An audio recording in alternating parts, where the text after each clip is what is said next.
Hey guys, Ms. Peterson here, and welcome to AP Chemistry Lecture 7-2, which is all about the equilibrium constant. We're going to be learning how we solve for the equilibrium constant, how we use that to solve for initial concentrations or equilibrium concentrations, and how we can manipulate that equilibrium expression to solve for a new one. In your Brown-LeMay textbook, you can find more information in Chapter 15. This corresponds to AP Chemistry topics 7.4 through 7.7, and we'll be doing more practice problems in class. So, solving for the equilibrium constants is very easy if you are given the values at equilibrium. A common mistake is accidentally using initial concentrations or things like that. And it's important to remember that when we have our equilibrium expression, we have to plug in the values at equilibrium. Also, remember that equilibrium constants are constant for a given reaction at a given temperature. They are temperature dependent, so they can change based on what temperature you're at. So, let's look at this practice problem. We have two experiments involving the reaction at 600 degrees Celsius between sulfur dioxide and oxygen gas to form sulfur trioxide. Show that the equilibrium constant is the same in both cases. Because if they're conducted at the same temperature, they should be the same, even though the initial concentrations are very different. But we're given the equilibrium expressions, so this should be pretty straightforward. First, though, we need to write out the reaction. It is the reaction between sulfur dioxide, that is SO2, and oxygen gas, which is O2, to form sulfur trioxide, which is SO3. Of course, we need to balance it. We have 4 oxygens on one side and only 3 on the other. So let's go ahead and put a 2 there to take it to 6.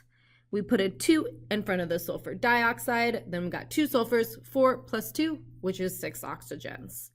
Therefore, our equilibrium expression will be the concentration of SO3 squared over the concentration of SO2 squared and the concentration of O2.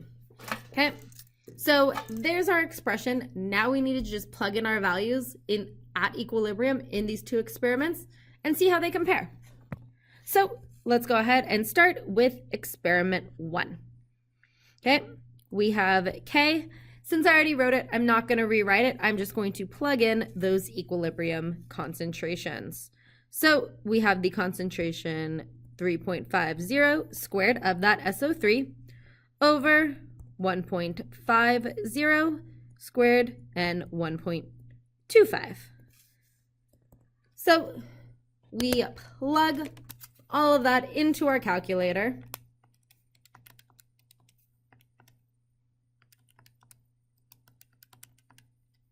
And I got a value of 4.35555. So 4.36 is what I'm going to go with.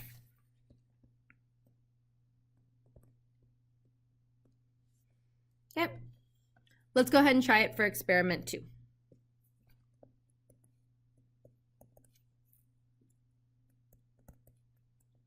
So we have the concentration of SO3 squared, the concentration of SO2 squared, and then of O2.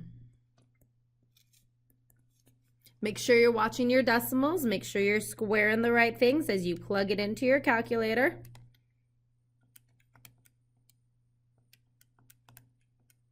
And on this one, I got a K value of 4.32. Now, I have 4.36 and 4.32. These are basically the same. Typically, if the difference is less than 5%, in science, those are basically the same. And if you're ever curious about what that difference is, you can always find it by doing, let me go ahead. So to get the percent difference, it is the difference of the two values divided by the average of those two values. So in this case, it would be 0 0.04 divided by 4.34, the number right in the middle of those.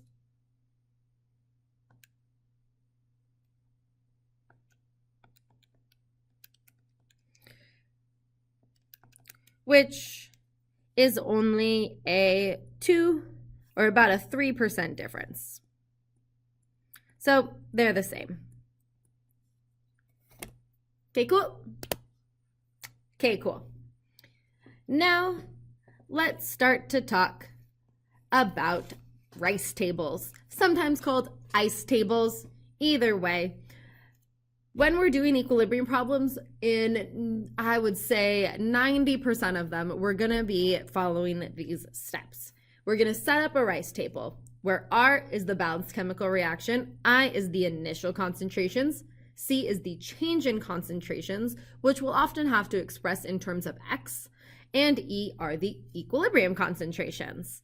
So we need the rice table, and then we also need that equilibrium expression. And these two pieces work together to allow us to solve out everything about the table, the changes, the initial concentrations, the equilibrium ones, or the K value. Now, a couple little hints when doing this. If K is much less than 1, typically on the order of 10 to the negative 5 or less, we say that X, or that change, is going to be very, very small. Okay, it really won't make a difference if not that many products are formed. Those reactant concentrations wouldn't change by very much. But if it's not negligible, then we just subtract it from our initial concentrations, and sometimes it'll lead to having to use the quadratic formula. Now, it is highly unlikely that you will see this on the AP exam. Typically, X will only be negligible, or it'll be a perfect square or something to simplify the calculations. Okay, but honestly, to understand this, we need to see some example problems. So let's go to those. Okay, so this first one, we have dinitrogen tetroxide in its liquid state was used as one of the fuels. In the gas phase, it decomposes to nitrogen dioxide. Consider an experiment in which the N2O4 was placed in a flask and allowed to reach equilibrium at a temperature where Kp, okay, it's a pressure value, is 0.133. And it gives us the equilibrium pressure of N2O4. And we're looking for the equilibrium pressure of NO2. Okay, so let's go ahead and set this up, starting with our rice table. Okay, this is a pretty simple reaction. It is just one thing turning into two things, decomposing and breaking apart. And we are given the equilibrium pressure of N2O4, which is 2.71 atmosphere, and then we're looking for the equilibrium expression of the NO2. Okay, so for now, I'm just going to call that X because we don't know anything about it yet. But we do know the Kp value, which is 0.133. And that must be equal to the pressure of the NO2 squared over the pressure of the N2O4 at equilibrium. Okay? You might notice things. We know this, we know this. We don't know the pressure of the NO2, but that's only one variable. We can solve equations if we only need one variable. Okay? So let's just plug in our values and solve this out. So 0.133 equals the pressure of the NO2. I am just going to call it as X just because it's easier to write than PNO2. So I have X squared over 2.71. Okay? And then I do the algebra. And I get 0.3604 equals X squared. So X, which equals the pressure of NO2, would be the square root of that, which would be 0.600 atmospheres.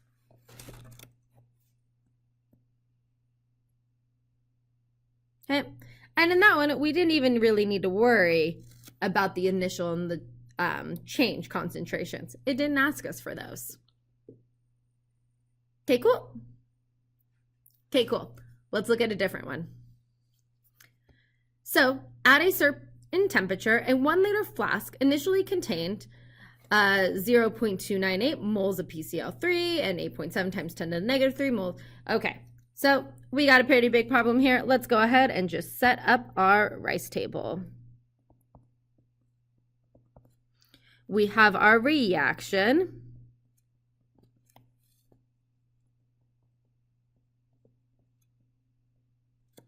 Okay. And then it is a 1 liter flask. That's good. Makes our calculations of molarity easy, because if we have 0.298 moles, then divide by 1 liter, we have 0.298 moles per liter. So, and that is our initial concentration. So 0.298, oh, that was of the PCl3. Okay.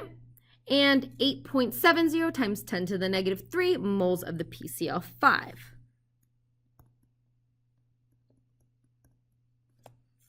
Okay, so it says what it initially contains, so we're going to go ahead and say it didn't contain any Cl2 to start. After the system has reached equilibrium, it has 2.00 times 10 to the negative 3 moles per liter of the Cl2. Okay. And that's all it gives us. We need to find the equilibrium concentrations and the value of K. First thing I'm going to do is I'm going to write my equilibrium expression.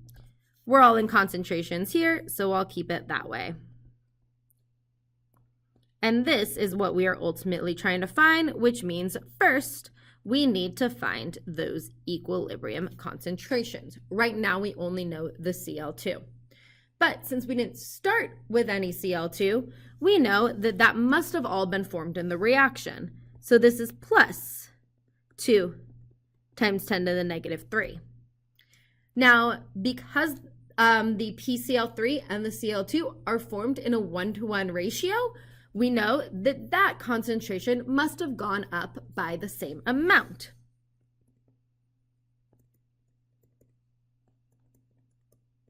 Okay. And that means the PCl5 must have gone down by that same amount. Again, they're all the same just because this is a 1-to-1-to-1 ratio.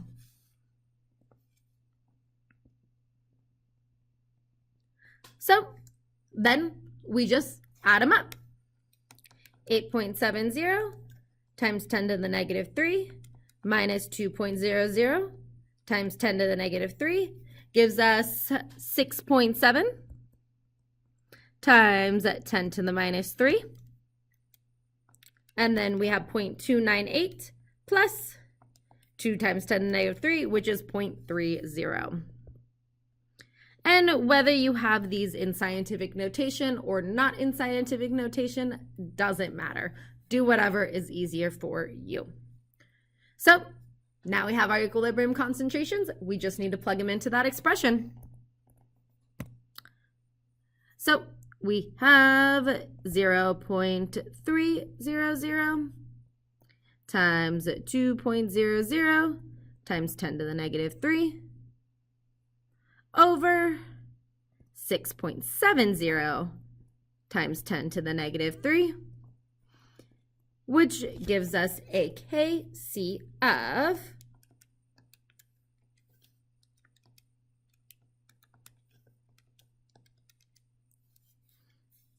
0.08955, so I'm going to go 896. Keeping it at 3 significant digits since that's what all of our given numbers had. Okay, cool? Okay, cool. Are you guys ready for a slightly harder one? I think so. Okay, so you can already tell this problem is harder. How do you know this problem's harder? It is only 2 sentences of information. So let's go ahead and see if we can figure this out. We have carbon monoxide reacts with steam. Steam is just water vapor to produce carbon dioxide and hydrogen, which is H2. Check and see that that's balanced. Yes, it is. We're good to go. Okay, and this is my rice table. At 700 K, the equilibrium constant is 5.10. Okay, so let's go ahead and write that down. So we have H2 and CO2 over CO and H2O. And we know that that expression equals 5.10. Okay. Now it says calculate the equilibrium concentrations of all species if 1 mole of each component is mixed into a 1 liter flask. So if it's talking about 1 mole of each, that doesn't mean just 1 mole of the reactants. That means 1 mole of each. So our initial concentrations for each of these is 1.000. Right? Oh yeah, it's a 1 liter flask. Good. Scientists like 1 liter flasks. It makes our math easier. Okay. So, what do you guys think we need to do next? We need to find those equilibrium values. But right now, we don't know anything about those equilibrium values. We do know that because K is greater than 1, we're going to have more hydrogen gas and carbon dioxide gas. And if you have a very mathy brain, maybe you can start to see how that ratio is going to look. But let's just go ahead and solve it out in terms of X. So X is our change. That's what we don't know. But we know that the change in the reactants must equal the change in the products. Okay? So we have minus X for our reactants and then plus X for our products. Because we know that as 1 mole of those decomposes, we would get 1 mole of products. It's all a 1-to-1 ratio. So then, at equilibrium, I am going to go ahead and simplify and ignore my significant digits for a little bit, just so that it looks a little neater. But know that my 1 is 1.000. We have 1 minus X, 1 minus X, 1 plus X, 1 plus X. Okay. It's all written in terms of X. That's only one unknown, which means we can solve this out. So it's algebra time. We have the H2, 1 plus X, times the CO2, 1 plus X, over the CO, 1 minus X, and over the CO, 1 minus X, and that must equal 5.10. Okay? So I'm going to go over here because I feel like I'm going to start running out of room here. So we have 5.10 equals, remember how to multiply binomials, okay? Do you guys learn FOIL or some box? I don't know. But we'll have 1 times 1, which is 1 squared, which is 1. 1 times X, which is 1X. X times 1, which is 1X.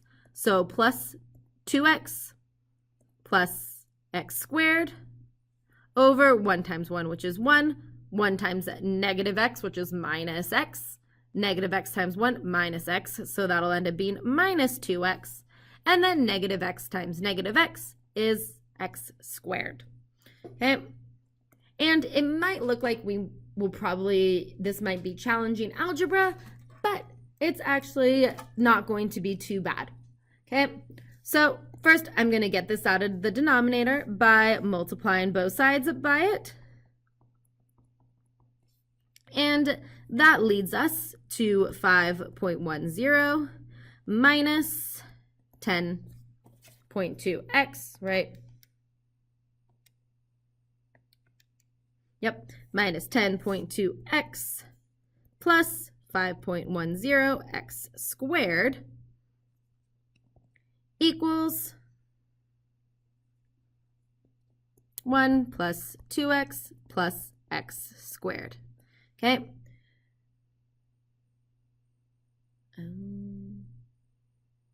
So let's go ahead and keep it solving out. Are we going to need to use the quadratic formula? I don't know, but we'll keep on going until we find out. Okay. Let's combine all of our like terms, set it equal to 0. So that ends up with 4.10 minus 12.4x. Nope, just 12.2x. 12.2x plus 4.10x squared. Okay. I'm wondering if we will get a perfect square if we factor out. You know what, though? I don't think we're going to.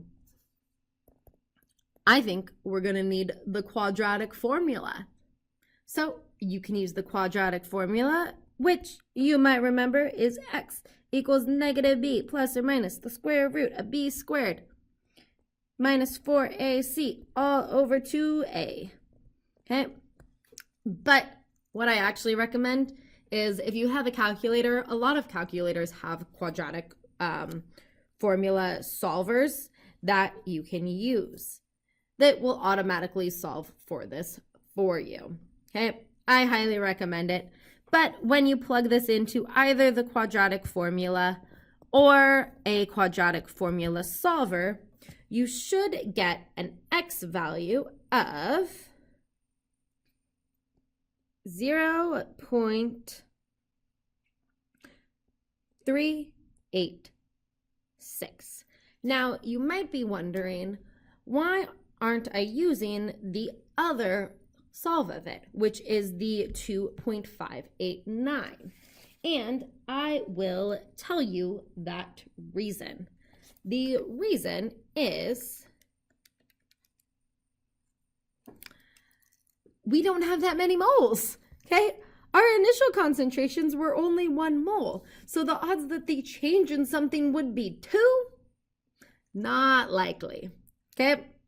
So we have our x values. So to find our equilibrium concentrations, okay?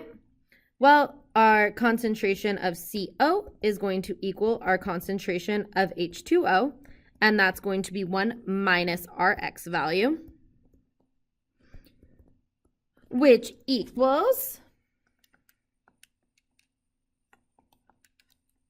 0.614 moles per liter, and our concentration of CO2 will equal our concentration of H2, which will be 1 plus our x value, which gives us 1.386. Okay, cool. Okay, cool. Okay, so that one was a hard, long one, but we have one more to do where we won't have to use the quadratic formula. Okay, and I will show you why. So we have a study of halogen bond strengths. We're looking at I2, breaking that bond to form 2 individual I molecules or iodine molecules. And we are given the Kc expression, which is 2.94 times 10 to the negative 10. Okay, and we know that will equal the concentration of I squared over the concentration of I2. Okay, and then it says 0.5 moles of I2 was heated in a 2.5 liter vessel. Okay, so let's go ahead and do that real quick. 0.50 over 2.5. That gives us a concentration of 0.200 moles per liter. So there's our initial concentration. Okay, and then we have calculate the equilibrium concentrations. Okay, so this is one of those cases where Kc is much, much less than 1. Okay, it's on the order of 10 to the negative 10. Now, that means that very, very little reactant is going to form the product. Okay, this is going to be a very small number compared to this one. Okay, so small that when this forms, okay, we'll lose X moles of that, and we'll gain 2 moles of this. But 20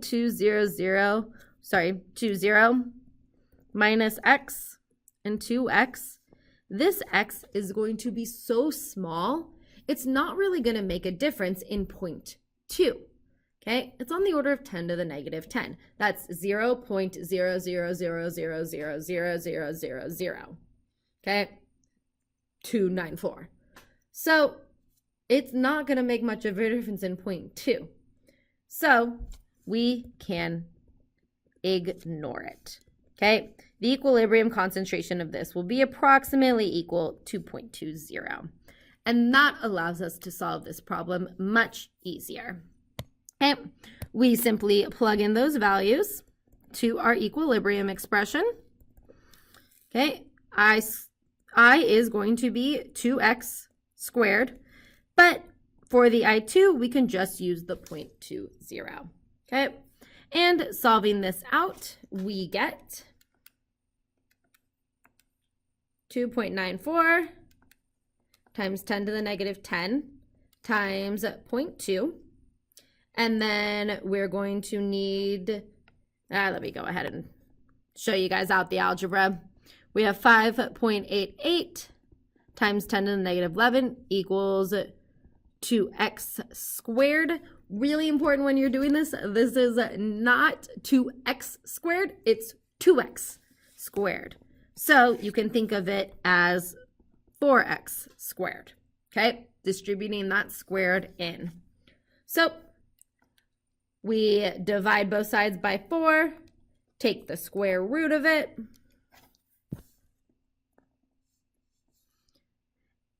and we get that x is, change my calculator scientific notation mode because we expect it to be very small, 3.83 times 10 to the negative 6. Indeed, that would not make a difference in a concentration of 0.2. Way too small, especially only to 2 significant digits.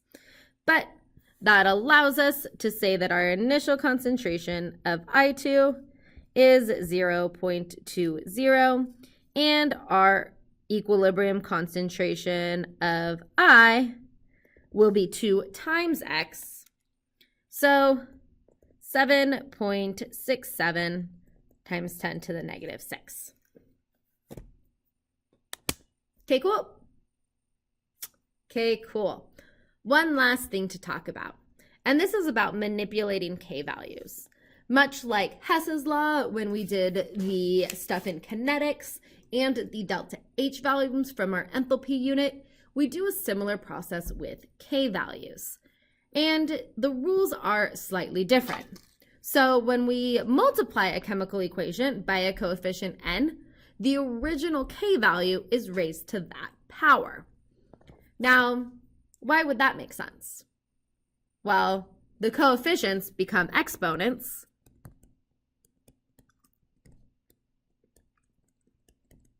So if you change all the coefficients, you need to change all the exponents by the same amount. Okay, that makes sense. If we reverse a chemical reaction, we take the reciprocal. That also makes sense. Normally it's products over reactants, so then if we do the reverse, it would be reactants over products, or the reciprocal of it, okay? And now if we add up chemical reactions, we actually multiply the K values, okay? So let's go ahead and go through what that looks like.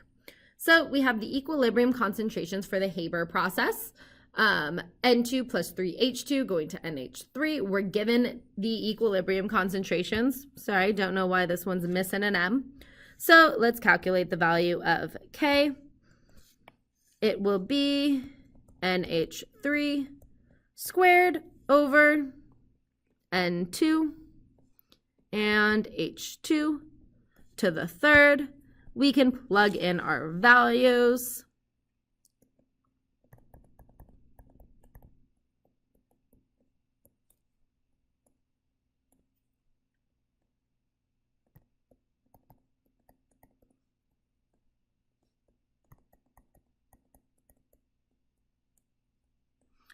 plug it all into your calculator.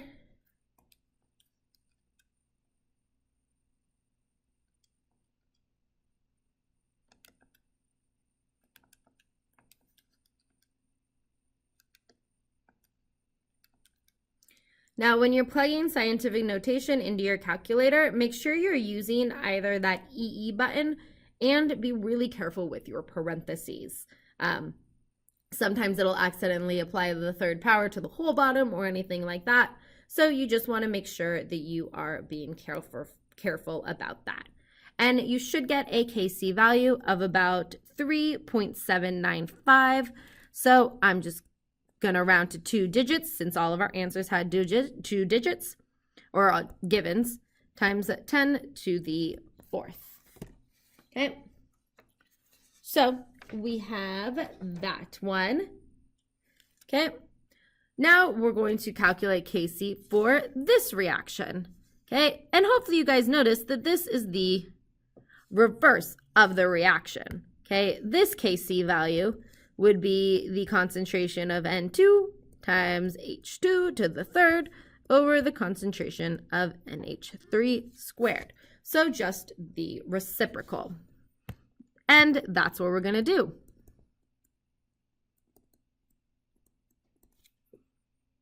So we have the value of K for this one will be 1 over, I'm going to call this one K1, 1 over K1.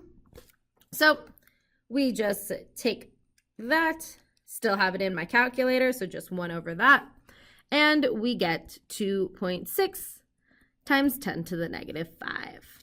Okay, and we do expect it to go from greater than 1 to less than 1, because if one of them is going to be product favored, that top one, then we know the reverse of it will be reactant favored. Okay. Now, what about this one? Okay, here we have the reaction, but notice it is all divided by 2. Okay, and I do realize a typo here. This is supposed to say 3/2, not 1/2. Okay, that should say 3/2. So for this one, this K value will be equal to our K1. Okay, and we divided it by 2. That's like raising it to the power of whatever we multiplied it by. So since we divided it by 2, we're raising it to the 1/2 power, which you might know is the same as taking the square root. So let's go ahead and do that.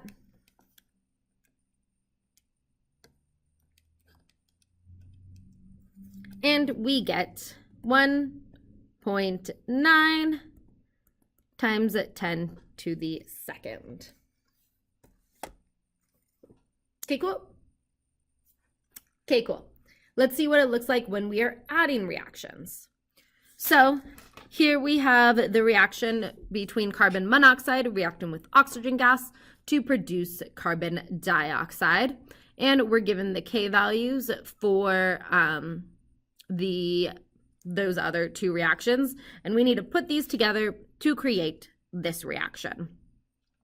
So first, I know carbon monoxide needs to be a reactant, which is found right here. So I'm going to reverse that reaction. I'm going to call this K K1 and this one K2 just to show you guys what I'm doing. So we have CO gas, and it's 2CO. So I'm actually going to multiply that reaction by 2. So 2 CO2 going to 2 carbon graphite plus 2 times 1/2, which will just be 1 O2. Now this K value is going to be the reverse raised to the 2nd power. So this will be 1 over K1 raised to the 2nd power because I multiplied it by 2. So when I do that, 1 over 2.28 times 10 to the 23rd to the 2nd power. The K value for that reaction will be 1.92 times 10 to the negative 47. Okay? Okay. So Then for this one, I know I think this one I just need to multiply by 2. So I have 2C graphite plus 2O2 reacting to form 2CO2 because I wanted that 2CO2 there.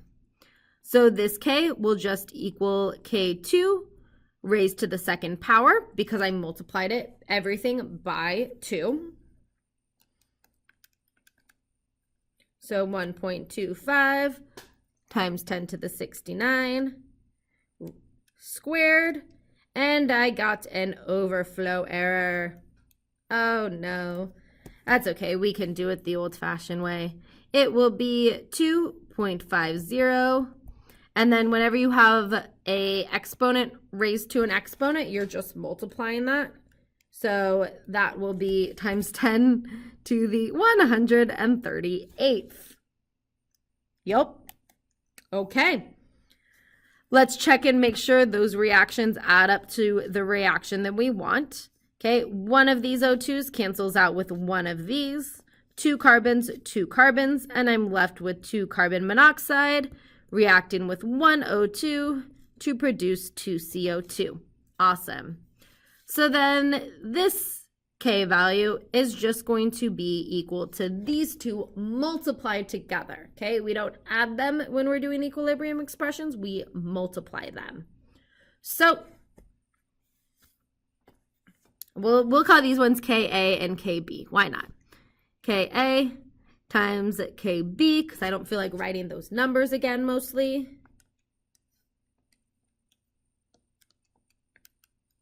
And hopefully my little calculator can handle this. And it says syntax error, poor K. There isn't a syntax error. It might not be able to handle hundreds in exponents. Yep, it is that it cannot handle. Okay. Well, you would multiply them and you would get some number on the order of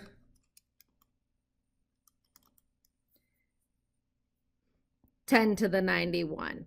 But not exactly sure what that number is because none of my calculators can handle it. Should have vetted this problem a little bit more thoroughly. But you guys get the general idea. That's it for today's lecture. Have a great rest of your day. Okay, cool. Okay, cool.